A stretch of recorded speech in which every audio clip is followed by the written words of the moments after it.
Good evening, ladies and gentlemen. My name's TechBen, and I'm here to help you get into the game. Alright, folks.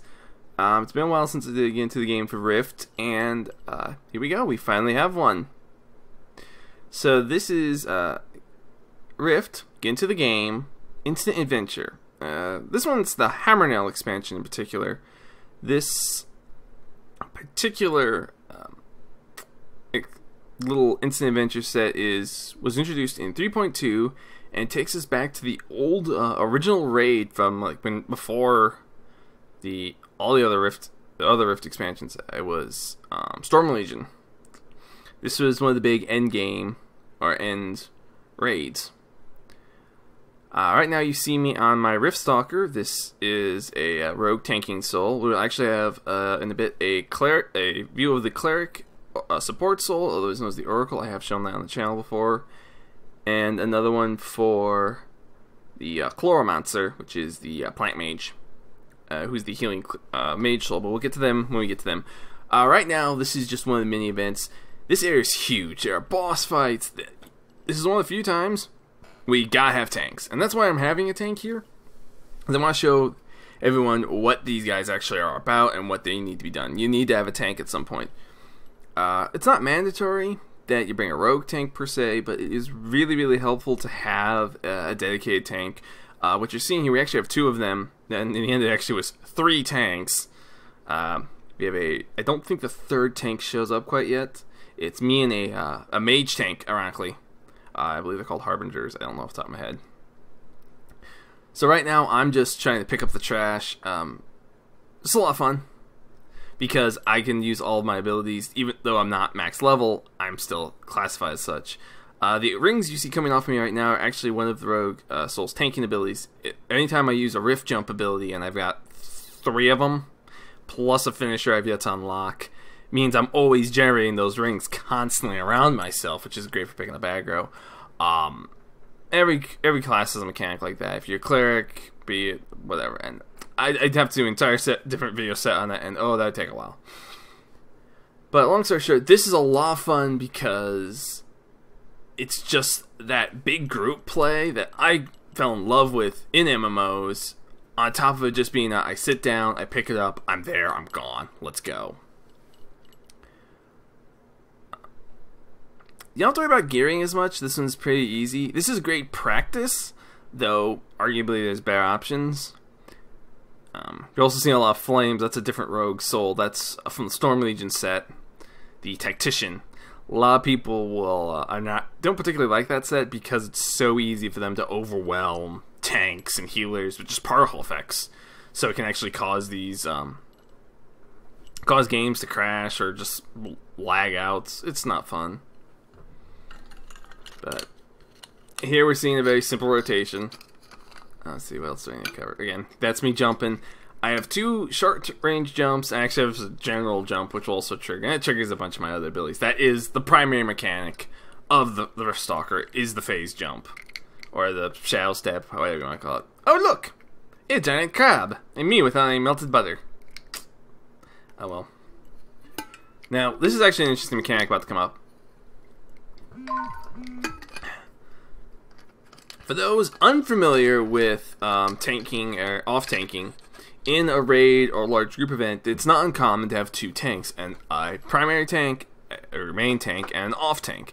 Right now, I'm actually filling the role of off-tank. I'm picking up trash, I'm fighting with the group. At this point, my job is to make sure that no extra damage is coming to the main tank if I can help it. But if my memory of this recording is accurate, and it should be since I just recorded it this week, I will actually, once I'm done with this mob here, I'm going to jump over to the main one, and it's called Fighting for Aggro. This is an age-old warrior practice, well, age-old tank practice. I always say warrior because that's what I'm used to hearing as the main tank. We are literally going to fight for aggro as hard as we can, so we almost juggle this guy. So if she has to drop the other tank, you actually see her icon just to the right of the big guy's icon. That's why I have it. I need to move it, to be honest, but I haven't bothered with it yet. Because if there was a debuff this guy gave, or if there was any other major problems, she had to drop it. I could pick him up quickly, allowing one of the tanks to have it. So I'm dumping out every last dump ability I have that'll boost my aggro without intentionally pulling, because obviously you can see she has shields going up, she's getting heals. If I pull, all of a sudden I'm now taking this, and if I go down when I pull, it's over. And now here we go with one smooth transition. Yeah, there it goes, bye-bye. Okay, and now we're switching things up. This is a different boss fight. I want to say this actually isn't too far from what we just did.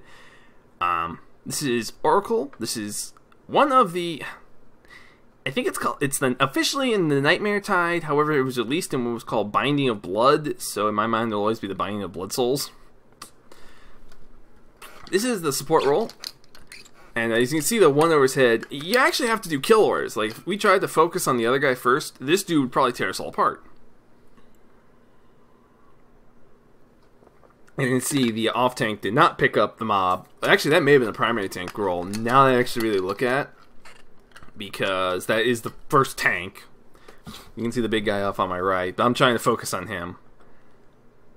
And as complicated as this look, this is actually a really simple rotation I'm doing. I have 3 builders called emblems. They're my first 3 buttons on my bar. And that goes to the next 3, which are basically how I spend what those emblems build up. Very fun. This is comparable to the Rogue Bard Soul, although that one brings a little more healing, whereas this one brings shielding. Some people actually prefer the Oracle because shielding stacks, healing doesn't. So if I top somebody off and somebody lands a heal, now they've overhealed, which means they've wasted resources. It's not fun. Actually, notice my mana is going to go down here, which is really weird for me because I've been playing this game so long where it takes forever to lose mana. But in these long fights, you'll actually see a steady decrease.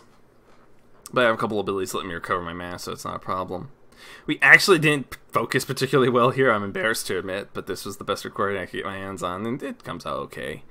But you can see that we have people that aren't on the first target, which means this guy stayed up a lot longer than he needed to. And in some fights, that literally could be a disaster. So the fact that we came out on top of it's alright. I don't think we actually had 2 tanks here. I think we only had 1. I'm having a hard time seeing the icons from here, but that's maybe just because I'm watching on a much smaller screen than I normally do. I've done this fight a couple of times now, and the stuff before it leading up to this is actually a lot of fun as well. Like this time I had to grab weapons they had stashed around the area and drop them off, so I really threw them on my back. I had a backpack on and just up. A lot of fun. And I think my favorite part about this is all that old content. I mean, they put so much into Hammerknell, only to kind of have it fall by the wayside when Storm Legion came out. But now we're seeing that old content in new life and in new purpose. Even if this won't give me ready to raid right away, it means I now have the experience and the practice in a limited controlled raid experience, which is awesome. Kudos to Trenton World for doing that, because it does add a lot to it. And it does give people an honest, legit excuse to practice and try things out. If you want to run a healer spec to level, normally in Instant Adventure you don't do much. Here, you're needed. You will learn to be a better healer here, because these fights, you can lose. It's harder, admittedly, but this is great practice. Okay, that wraps up the Oracle. Now here we move on to the final one. That was not quite a smooth transition, but I still like it. This is another short fight. Actually, I think this is, if my memory's right, this is literally in front of that room.